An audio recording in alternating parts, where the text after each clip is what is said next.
Bienvenidos todos al seminario web de hoy. Una servidora, Guadalupe Agrícola López Sánchez, presidente de la Federación Mexicana de Enfermería Quirúrgica, FEMEC, les saluda con mucho cariño. El tema de hoy, importancia de la colegiación. La existencia de los colegios profesionales de diferentes ciencias, de diversas disciplinas y en diferentes épocas, siempre ha sido muy benéfica. Por un lado, su trabajo es muy importante, su labor investigativa mantiene en alto el nombre y el nivel de la competencia entre sus agremiados. Vean aquí, nuestros colegiados están al día, actualizándose todo el tiempo. Y eso es muy bueno, ya que son los primeros ustedes en conservar su prestigio, su confianza y aún la credibilidad, ¿verdad?, de su profesión, sobre todo ese prestigio. Todo ello acerca de la importancia de colegiarse quedará hoy despejado en esta interesante conferencia a cargo de el licenciado Eduardo Becerra Zamora. Sí, el licenciado Eduardo es abogado postulante, egresado de la Universidad de Guadalajara, diplomado en Derecho Procesal Penal en los juicios orales, en Medicina Legal y Peritaje Médico, asesor externo de FESORMEX, AMPESPER, AMCG, CMMICA, FEMECOT. Son empresas y es asesor externo. Asesor externo de diversos colegios, también de colegios médicos a nivel estatal. Y bueno, también va a ser nuestro asesor, ¿verdad, licenciado Eduardo? Claro que sí. Ponente de diversos eventos relacionados con la práctica en la atención a la salud de todos, medicina, enfermería, de área de la salud. Es miembro del staff de Medical Legal Center y hoy amablemente nos acompaña para darnos a conocer la importancia de colegiarse. Agradecemos al público su presencia y agradecemos al licenciado también esta ponencia. Sí, buenas noches. Les comparto la presentación. Sí. Bueno, el día de hoy vamos a tocar este tema tan importante, la importancia de la colegiación. Como lo comentaba al inicio, soy abogado, formo parte del equipo de abogados de Medical Legal Center, ya tengo algunos años colaborando con ellos. Y además de todas las funciones que realizo dentro de la empresa, siempre me he perfilado a trabajar muy de cerca con colegios, con federaciones. Todo lo que tiene que ver con asociaciones civiles, desde un colegio hasta una federación a nivel nacional, lo llevo a cabo yo directamente a través de la empresa. He constituido colegios nacionales, he constituido federaciones, las he registrado, colegios a nivel estatal. Si tienen alguna duda en relación a sus estatutos, actas de asamblea, protocolizaciones y demás, con mucho gusto los podemos asesorar desde cero, desde llevar a cabo la integración de una asociación, de un colegio, hasta hacer alguna modificación, cambiar nombre, modificar estatutos, inclusive dar de baja a aquellas asociaciones civiles que por alguna situación pues ya no pueden seguir cumpliendo con su objetivo para el cual fueron creadas. Aquí tenemos las redes sociales de Medical Legal Center. Hay que darles like. Siempre se está subiendo información novedosa para todo el profesional de la salud y va a encontrar información de calidad para todos ustedes. Bueno, vamos a empezar con el tema de la colegiación. ¿Cuál es la importancia de la colegiación? Primero, sus fundamentos jurídicos, desde la Constitución Política de los Estados Unidos Mexicanos, en su artículo 5º constitucional, desde ahí ya tenemos el derecho de asociarse. El 5º y el 9 constitucional nos habla precisamente sobre ese derecho de llevar a cabo un empleo, un cargo, comisión, que obviamente sea lícito, y obviamente el 9 constitucional que habla sobre el derecho de asociación. Y por otro lado, tenemos la ley reglamentaria del 5º constitucional, que nos habla ya sobre el ejercicio de las profesiones, ahora Ciudad de México, antes Distrito Federal, y derivado de esa ley, el reglamento de esta propia ley reglamentaria del 5º constitucional, así como la ley de profesiones en el Distrito Federal. Estos ordenamientos son los que le van a dar las bases, es el sustento, es el andamiaje que lleva a cabo todo este funcionamiento de las asociaciones, de las federaciones, y va muy de la mano con el Código Civil. En este caso, cuando hablamos de asociaciones a nivel federal, pues Código Civil Federal, ¿no? Cuando hablamos específicamente de alguna asociación que se rige bajo el estándar de algún estado en particular, pues obviamente va a aplicar su correlativo estatal. ¿Cuál es la definición de los colegios? ¿Cómo se define legalmente la palabra colegio? Pues se refiere a asociaciones civiles, ojo, no lucrativas. Si bien es cierto,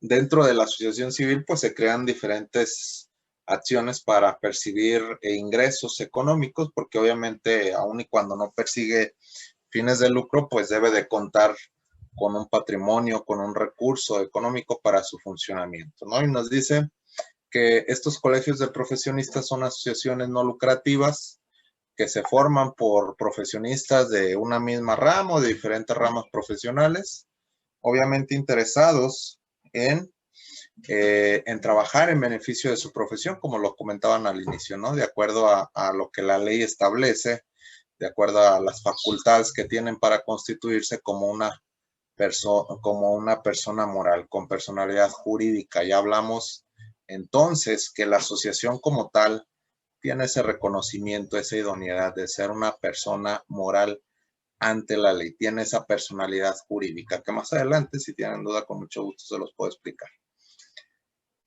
Fundamento legal, hablábamos hace un momento del artículo 5º constitucional, y este artículo se refiere pues precisamente a que ninguna persona se le podrá impedir que se dedique a la profesión que él quiera, industria, comercio, trabajo que se le acomode, siempre y cuando estos sean lícitos.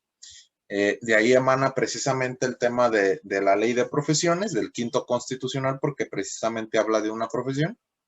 Y ligado al 5º constitucional y en relación a lo que nos interesa de acuerdo al tema de la colegiación, pues tenemos el artículo 9º, que nos habla sobre el derecho de asociarse o de reunirse en forma pacífica con cualquier objeto lícito. Y estos dos puntos en específico, el 5º y el 9º constitucional, van a ser nuestro fundamento base, nuestro fundamento que nos da esos cimientos para que de ahí hacia los lados poder conformarnos como una asociación, en este caso una asociación civil. Establece la ley reglamentaria del 5º constitucional, obviamente relativa al ejercicio de las profesiones en la Ciudad de México. Habla en el artículo 44 que todos los profesionistas, independientemente de la profesión que desempeñen, sea de una misma rama, podrán constituirse en la Ciudad de México uno o varios colegios sin que excedan de 5 por cada rama profesional. Y a su vez, este mismo apartado nos habla sobre el consejo directivo, ¿no? Un presidente, un vicepresidente, 2 secretarios propietarios, suplentes, un tesorero, un subtesorero, y que regularmente, como lo establece la legislación civil, durarán 2 años en el ejercicio de su encargo. Hay muchas asociaciones, colegios, federaciones, que varía un poco, ¿no? El consejo directivo. Muchos tienen un secretario, otros tienen un tesorero y un subtesorero y otro suplente tesorero. O sea, eso no varía en relación o no está impedido, pues, la asociación de conformar un consejo directivo en esos términos, siempre y cuando respeten la rama original, que es un presidente, un vicepresidente, tesorero, subtesorero y secretario, que es la vena principal por cómo se va a constituir un consejo directivo, ¿sí? Y la regla general, pues, es que estos servidores dentro de del consejo directivo que se está instruyendo deberán durar 2 años. 2 años es el mínimo, pero hay asociaciones que deciden por decisión propia que sus presidentes duren 3, en algunas me ha tocado que duran 1 año, y eso no es impedimento mientras todos estén de acuerdo, pueden llevarlo a cabo a través de una asamblea general de asociados donde determinen esas modificaciones a sus estatutos y sin ningún problema van a poder llevar a cabo las funciones del colegio. Dentro de su artículo 45, y hace un momento que comentaban pues precisamente sobre los requisitos para poder constituir un colegio de profesionistas. Estamos hablando de la Ciudad de México. Y ojo, es muy importante comentarles que cada estado, independiente al Distrito Federal, ahora Ciudad de México, tiene su propia ley de profesiones, a excepción de algunos que todavía no la tienen. Por ejemplo, Oaxaca, ellos todavía no tienen un organismo que regula las profesiones en el estado y se rigen por los ordenamientos federales. Es entre el que se me viene ahorita a la mente, ¿no? Pero la mayoría de los estados tienen su propia legislación referente al tema de las profesiones y ellos dentro de su ley profesional marcan cuáles son las obligaciones para poder constituir o los requisitos para poder constituir un colegio, ¿sí? Un colegio a nivel estatal. ¿Qué pasa si yo vivo, por ejemplo, en Jalisco y quiero constituir un colegio en la Ciudad de México? Bueno, para empezar, sí lo puedo hacer, pero tendré que cumplir para empezar con un domicilio en la Ciudad de México. Aunque mi función, mis objetivos y demás las llevo a cabo en Jalisco, puedo constituirlo en la Ciudad de México. Y hablando del tema de la Constitución, por ejemplo, el artículo 45 de esta misma ley reglamentaria del quinto nos dice en su fracción cuarta que si yo quiero constituir un ante la Dirección General de Profesiones de la Ciudad de México, mínimo debo de cumplir con estos requisitos. Número 1, testimonio de la escritura pública de protocolización del acta constitutiva y sus estatutos. ¿Qué quiere decir esto? A todos aquellos que forman parte de una asociación civil, pues sabrán que ustedes se rigen a través de estatutos y esos estatutos en algún momento se aprobaron por la asamblea que constituyó esa asociación, ese colegio, esa federación, y fueron protocolizados ante un notario público para que surgiera sus efectos ante terceros, ¿no?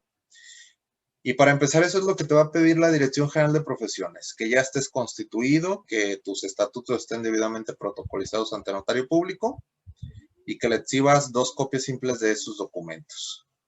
Un directorio de todos los miembros que lo conforman, nombre completo, cuál es la profesión, especialidad que desempeña, número de cédula, ¿sí? Y un listado del consejo directivo que en ese momento rige. Esos 3 documentos o 4 documentos son los que inicialmente y de cajón te van a pedir. Y de ahí para abajo pues ya vienen otras serie de requisitos, ¿no? Como copia de la cédula, del título, de la última acta protocolizada que hubieran llevado a cabo ante notario público. Todo depende precisamente de donde lo quieran constituir. En este caso yo me estoy refiriendo a la Ciudad de México. Pero hay otros estados que no tienen tantos requisitos. A diferencia, por ejemplo, aquí en Jalisco, hasta hace algunos años, constituir un colegio era relativamente sencillo. Vinieron varias reformas a la Ley de Profesiones del Estado de Jalisco y dentro de esas reformas, inclusive la propia Ley de Profesiones del Estado de Jalisco reconoció dentro de esta ley la figura de la federación.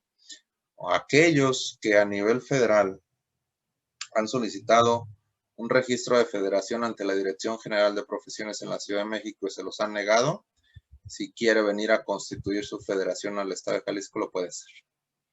Pero si en la Ciudad de México, para constituir una federación y registrarla, les piden casi hasta el certificado de confirmación de todos los miembros, bueno, acá le van a pedir copia del acta de función del abuelito. O sea, son miles y miles de requisitos que les piden. Se vuelve un caos y obviamente pues esto va ocasionando que cada vez desinterés vaya en los profesionales para llevar a cabo la constitución de una asociación civil como fuera el colegio o fuera una federación. ¿Cuáles son los objetivos que tiene una asociación, un colegio, una federación? A mí me llamaba mucho la atención un compañero médico que conocí ya hace algunos años y que él, cuando hablábamos de estos temas, de la importancia de la colegiación, él me decía, licenciado, no te estreses, dice, nosotros nos juntamos para echar rollo, ¿no? Para saludar al camarada, echarnos un traguito, una buena cena, y tan tan. En realidad eso no es el objetivo de una asociación civil. Eh, Obviamente, como ustedes saben, pues hay mucho desinterés, hay muchos profesionales de la salud, en este caso que estamos hablando de médicos, que pues no ven ese trasfondo o ese objetivo real, ¿no? De formar parte de una asociación civil, como lo fuera un colegio o como lo fuera una federación. Algunos de los objetivos principales que tiene tanto el colegio como la federación es la vigilancia del ejercicio profesional. Este es el primordial, ¿no? Aquel que detecta que alguien está actuando fuera de la ética, que alguien está actuando o realizando funciones para lo cual no está debidamente capacitado, no tiene un respaldo académico pues que lo sustente, tiene el derecho y la obligación de denunciar a través del colegio o a través de la federación correspondiente a esta persona, ¿no? Precisamente vigilar que el ejercicio profesional pues se lleve dentro de los cánones establecidos en la ley y en la ética, obviamente. Esto viene a raíz de cuando se puso de moda, ¿no? Lo de los famosos médicos esteticistas, que veíamos de repente muchos colegios de cirugía plástica que decían es que ellos no están capacitados, etc, etc, etc.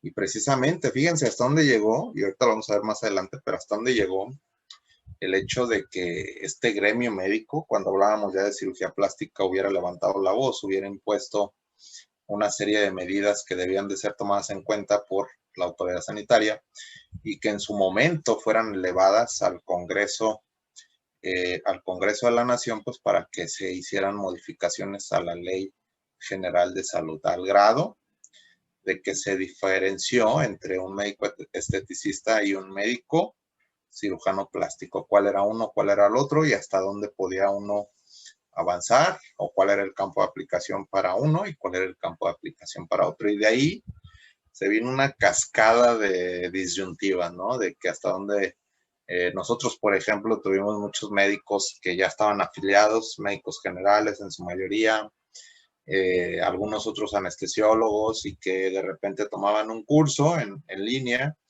y ya querían llevar a cabo procedimientos estéticos, ¿no? Y se vino todo este tema porque modifican la ley, obviamente eso les asusta, les llama la atención.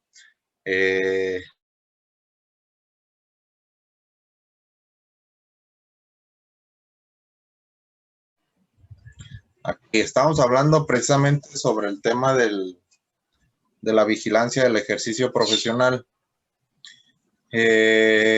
Dentro de estos objetivos que se han establecido para los colegios, federaciones y cualquier asociación civil, además de esa, está la de la facultad de la capacitación continua, lo que precisamente están realizando ustedes en estos momentos, ¿no? La capacitación continua a todos sus agremiados es otro de los derechos y obligaciones de las asociaciones civiles que fungen como federación, como colegio, ya sea a nivel estatal o nacional. Facultad de órgano certificador, ahorita que escuché por ahí en las preguntas que estaban haciendo que si ya se puedan certificar, bueno, también es uno de los mecanismos de evaluación que emplea el propio colegio, la asociación, la federación, para llevar a cabo esa certificación de sus agremiados. En este caso específico, pues se debe contar con esa idoneidad que se lleva a cabo a través de un proceso simplificado que la autoridad correspondiente, ya sea a nivel estatal, local o federal, le va a otorgar a la asociación para que ellos tengan esa idoneidad de poder certificar a sus agremiados. Y por ejemplo, es un reconocimiento, en este caso del Comité Normativo Nacional de Medicina General, donde habla precisamente sobre este reconocimiento de idoneidad, donde dice que tiene un periodo de 5 años como Consejo Nacional de Certificación en Medicina General. Esto continuamente se debe de estar actualizando precisamente para que la asociación no pierda esa idoneidad. Hace un momento les hablaba tocando el tema de la cirugía plástica, donde también los colegios, las federaciones pueden promover iniciativas, se pueden constituir como asesores, ya sea para la creación, modificación e inclusive reformar alguna ley, algún reglamento en materia de salud. Por ejemplo, además de lo que ya habíamos hablado, del tema de la cirugía plástica, está el tema de la violencia obstétrica, ¿no? Cuando se vino este tema en varios estados de la República, donde pues sabíamos que venía el famoso delito de violencia obstétrica y que en algunos estados sigue estando vigente, en algunos otros ni siquiera se aprobó la reforma, pero bueno, esto ha sido en perjuicio, por ejemplo, al tema de la obstetricia, de los ginecólogos, y que hasta hoy en día pues siguen batallando con este punto, ¿no? No han podido, por más de alguna ocasión yo he conocido que algunas asociaciones en ginecología han tratado de echar abajo esta reforma que tiene que ver con la violencia obstétrica, pero la realidad es que hasta la fecha no se ha conseguido un buen avance en este punto específico. Otro de los objetivos de una asociación civil, de un colegio, de una federación, pues se estipula el ser auxiliar de la administración pública. Aquí abarcamos inclusive ya planes educativos aplicados a necesidades reales, a final de cuentas los que ustedes ven a los pacientes, los que ustedes saben cuál es la verdadera realidad de lo que viven día a día, pues son aquellos que están en los hospitales, que están brindando una atención directamente a esos pacientes, y es por eso que tienen esta facultad, tienen esta atribución de proponer planes educativos específicos y directos a necesidades pues que en la práctica se están dando. El tema de la denuncia, todo aquel está obligado a denunciar, y cuando son asociación, federación, cualquier organización médica, pues tiene esta atribución, denunciar a nombre de la asociación. Denunciar cuando somos conocedores, pues que algún profesional de la salud está haciendo mal uso de su cédula, está llevando a cabo actos que no le competen, etcétera, ¿no? Y la autoridad, en este caso el agente del Ministerio Público, tiene la obligación de aceptar esas denuncias, de darles trámite y obviamente de llevar a cabo una investigación en torno a lo que se está denunciando. Algunas asociaciones han establecido mecanismos de arbitraje médico. Esto pues obviamente va con la finalidad de dirimir esos conflictos entre los profesionales agremiados y los propios clientes de estos profesionales, fungiendo como un tipo comisión de arbitraje médico, ¿no? Esto no es muy común, la verdad es que yo no lo he visto en ninguna asociación, pero tienen esa atribución de poder dirimir a través de un proceso de arbitraje estos conflictos entre los clientes, los pacientes, con los propios profesionales que forman parte de la asociación civil. Punto importante también, formar lista de peritos. Esto, cuando hablábamos al inicio de la formación que su servidor tiene, pues es lo que continuamente yo estoy buscando, ¿no? Quienes puedan fungir como peritos, quienes puedan aventarse al ruedo y decir: yo soy perito, yo estoy especializado, tengo experiencia y puedo llevar a cabo un dictamen ante un proceso penal, ante un juicio oral. Y aquí, abarcando un poco el tema de los peritos, anteriormente estos dictámenes periciales, como ustedes saben, eran llevados a cabo a través de un documento que por sí solo hablaba. Hoy en día, cuando hablamos ya del sistema penal adversarial, hablamos de juicios orales, ya el peritaje no es el documento, el peritaje es el profesional que se para o se sienta en un tribunal de enjuiciamiento y va a defender su postura, obviamente, de acuerdo a sus conocimientos, a su práctica profesional, a lo que el perito estampó en su dictamen, pero es él quien tiene que desahogar ese dictamen de manera verbal. De ahí la importancia de que aquellos listas de peritos, aquellos colegios, federaciones y demás que estén interesados en llevar a cabo estas actividades, con mucho gusto los podemos apoyar, los podemos orientar para que tengan peritos especialistas en la rama obviamente que desempeñan, y que en caso de ser requeridos dentro de alguna autoridad judicial, pues cuenten con esa disposición, porque créanmelo que mientras no estemos en un conflicto médico, digo, eso a mí no me interesa, pero el día de mañana que estamos envueltos es un rollo para que el profesional de la salud la acepte y apoye como perito del médico que se está investigando. Certificación obligatoria. Hace un momento hablábamos sobre la certificación. La Secretaría de Educación Pública, obviamente a través de la Dirección General de Profesiones, había ofrecido, actualmente no sé si esto siga vigente, pero hace algunos años estaba ofreciendo a las asociaciones, colegios de profesionistas y todo interesado en la vigilancia del ejercicio profesional, obviamente la posibilidad de calificar la idoneidad de sus procesos de evaluación en materia de actualización de conocimientos y experiencia, precisamente para el tema de la certificación de profesionistas y obviamente considerarlos como auxiliares de esa autoridad en la materia a la que se está refiriendo. Esto fue hace algunos años, les repito, no estoy seguro si esto a la fecha esté vigente, pero la Secretaría de Educación Pública les daba esa oportunidad a todas las asociaciones, colegios, federaciones, etcétera, que obviamente estuvieran debidamente registrados ante la autoridad competente, en este caso ante la Dirección General de Profesiones, de aplicar para un proceso de certificación y si eran aptos, se les daba la idoneidad y podían fungir o hacer las veces del consejo de certificación correspondiente. Un propio colegio, ya no el consejo, sino directamente el colegio.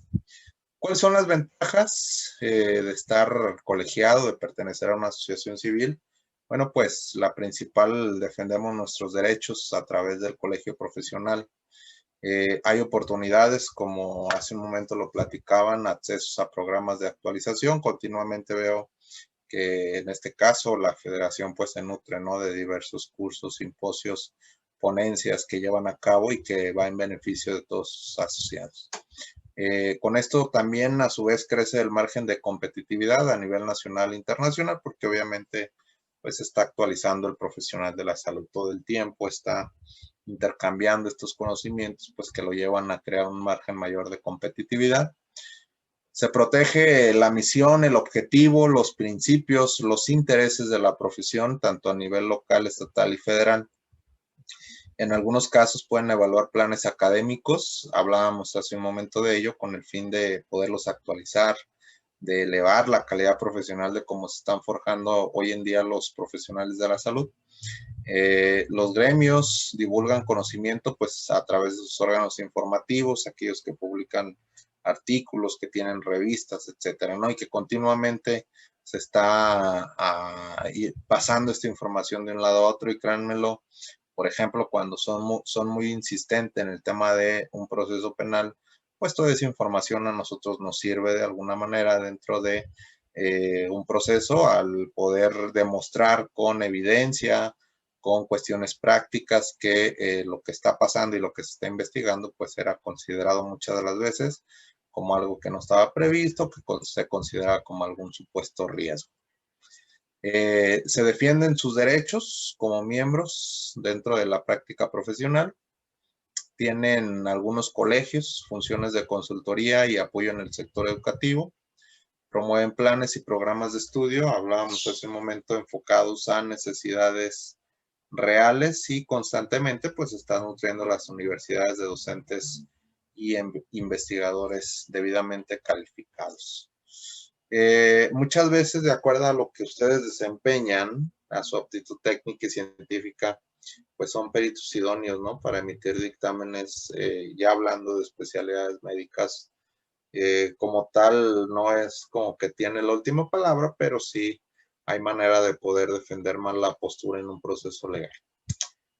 Son cuerpos consultores especializados para requerimientos públicos y privados. En algún momento puedan ser requeridos por alguna autoridad pública para llevar a cabo determinada acción.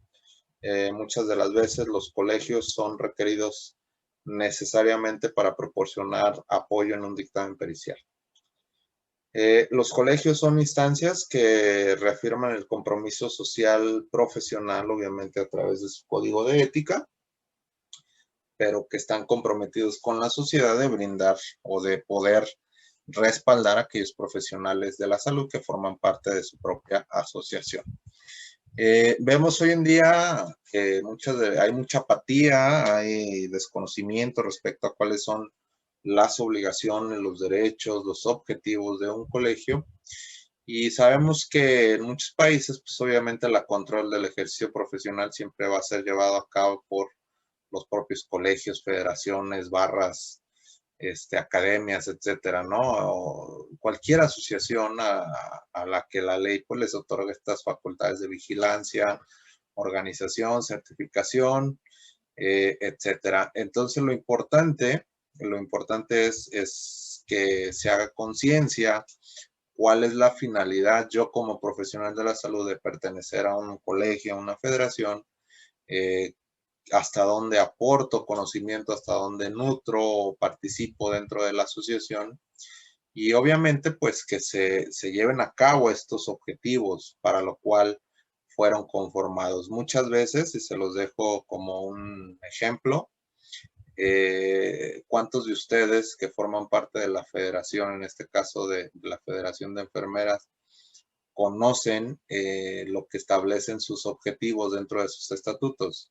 Digo, no es porque deban forzosamente conocerlo, pero es parte de la función del agremiado saber, número uno, para qué me estoy afiliando a una asociación y número dos, cuál es el objetivo o el fin por el que esa asociación fue creada. ¿Sí? Y obviamente de ahí para adelante ver cuáles son esas obligaciones que yo como asociación, como miembro federado, colegiado, tengo dentro de la asociación, hasta dónde puedo desempeñar esas facultades que tengo y de manera colegiada, a través del colegio, de la federación, pues llevar a cabo esas facultades en un plano real. Muchas de las veces, pues, todas estas cuestiones se quedan en un papel, no van más allá. Pues prácticamente esa es la información que tenía preparada para el día de hoy, algunas fallas técnicas, pero bueno, no sé si tengan alguna pregunta, quieran hacer algún comentario, con mucho gusto lo podemos aclarar. Muchas gracias, abogado. Excelente, la verdad, en lo que hubo esa interrupción, vimos mucha inquietud en el público asistente. Nos preguntaban, nos bombardeaban de preguntas. Hay una por ahí, los extranjeros. De hecho, tenemos visitantes, llega mucha gente, muchas compañeras, colegas de otros países y nos preguntan cómo se pueden afiliar a nosotros. Pero bueno, vamos partiendo de Pues la vamos a idea. investigar cómo se podría hacer, sí. Ok, vamos partiendo de la idea. Cuando hablamos, aquí nada más tengo la duda. ¿Ustedes como federación están conformados por colegios? Sí, tenemos 15 colegios, sí, de varios estados, sí. Ok, ¿qué es lo que pasa? Que de repente yo he conocido o he sabido de federaciones que se integran por personas físicas y cuando hablamos ya de la federación, hablamos precisamente de conformación de personas morales o colegios como persona moral. Sí. ¿Cómo podrían hacerle los extranjeros para formar parte de la federación? Número uno, pues que sus estudios correspondientes a la profesión que están desempeñando pues estén reconocidos dentro del territorio mexicano. ¿Cómo le llaman esa palabra? Como cuando sí, hay que rivalidar estudios. Exacto. Sí. No como tal sería su obligación porque no van a desempeñar su actividad profesional dentro del territorio nacional, pero sí se quieren afiliar a la federación. ¿Cómo podrían hacerlo? Bueno, que la actividad profesional que ellos desempeñan, ¿sí?, sea de las autorizadas o del objetivo para el cual se creó la asociación, número uno.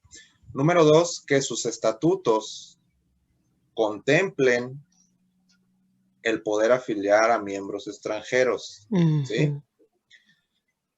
Ya sea, bueno, no ya sea, deberá de ser forzosamente a través de un colegio de profesionistas. Eso sí lo voy a ver un poquito complicado, ¿sí? Porque a lo mejor habrá algún grupo de personas que decidan o quieran asociarse o afiliarse a la federación pero ustedes en sus mismos estatutos no reconocen al miembro como persona física, sino como persona moral. Entonces, forzosamente, por estatuto, tendrían, número uno, que poder permitir a través del estatuto que se pueda afiliar el extranjero, y número dos, que sea forzosamente a través de un colegio de profesionistas. ¿Qué les podría yo recomendar? Por ejemplo, ¿qué pasó en alguna federación de médicos que decían queremos afiliar a los residentes? Y por ejemplo, ahí también volvíamos con el mismo problema porque eran personas físicas. O sea, tendrían entonces que ellos formar un colegio de residentes y formar parte de la federación. Se creó un capítulo especial donde se les reconocía el derecho de miembros afiliados a los médicos en formación como personas físicas, ¿sí?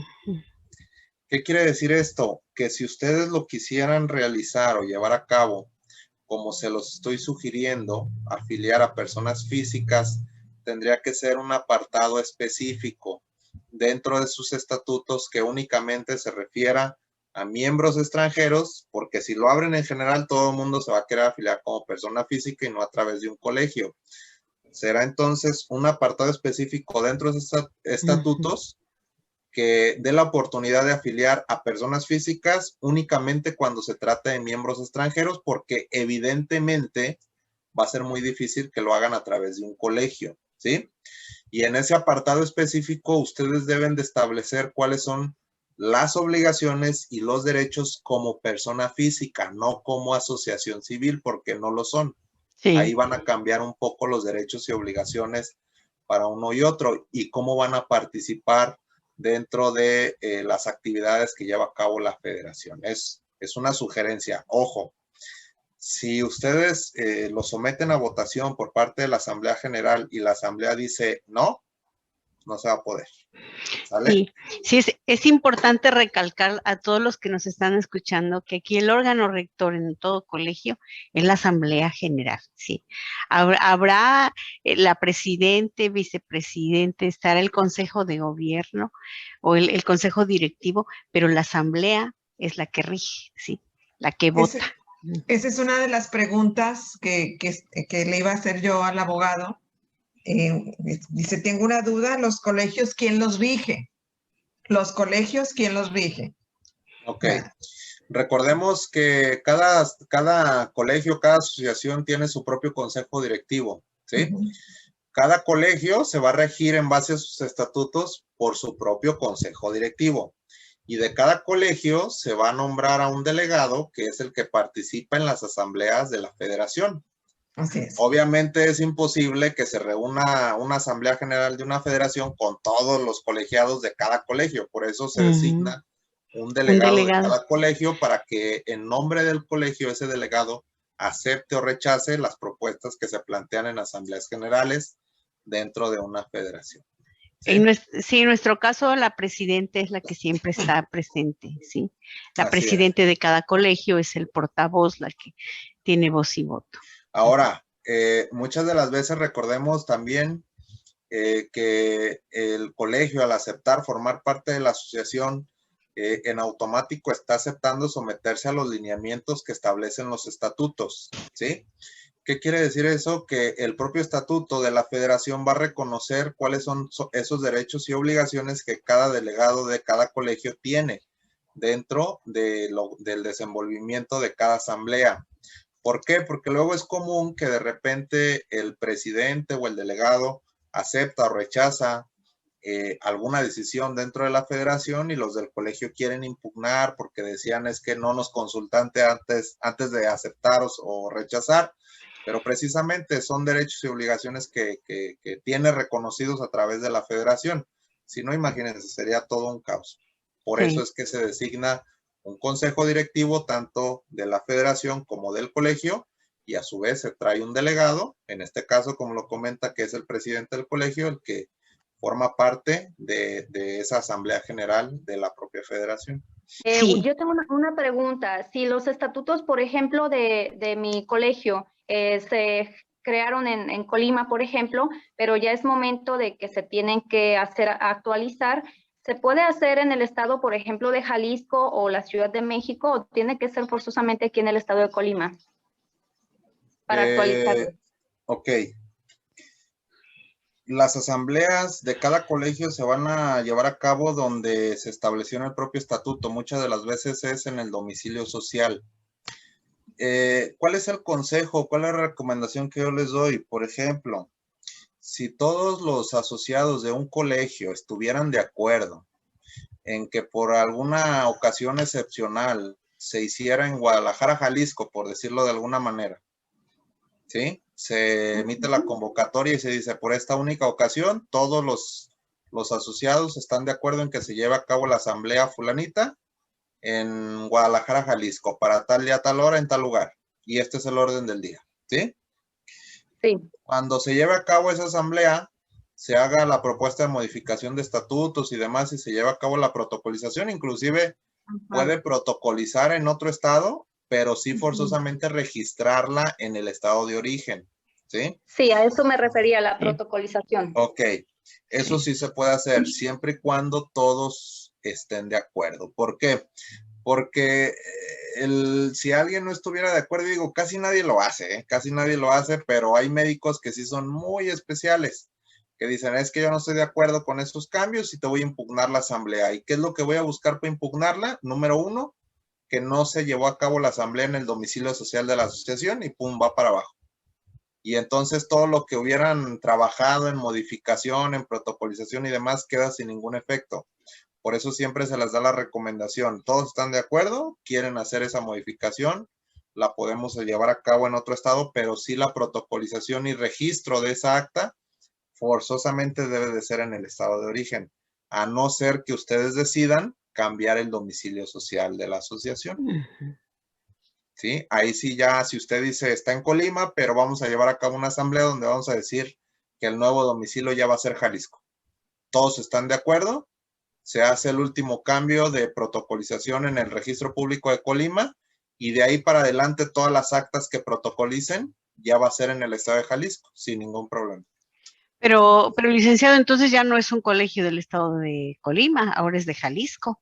Exactamente, cambiará la denominación. Cambian la denominación. Si te cambias de estado, cambias la denominación. Tiene que ser el estado. Exactamente, porque tiene incluso su propia ley, así es. Sí. Así es. Entonces, sí, es una irregularidad. Eso ya, si fuera el caso con ustedes, pues tendría o estaría visualizando otra opción, que si quisieran conformar otra asociación, pues mejor háganlo desde ceros en otro estado. Y sería más práctico y más rápido para ustedes. Así es, así es.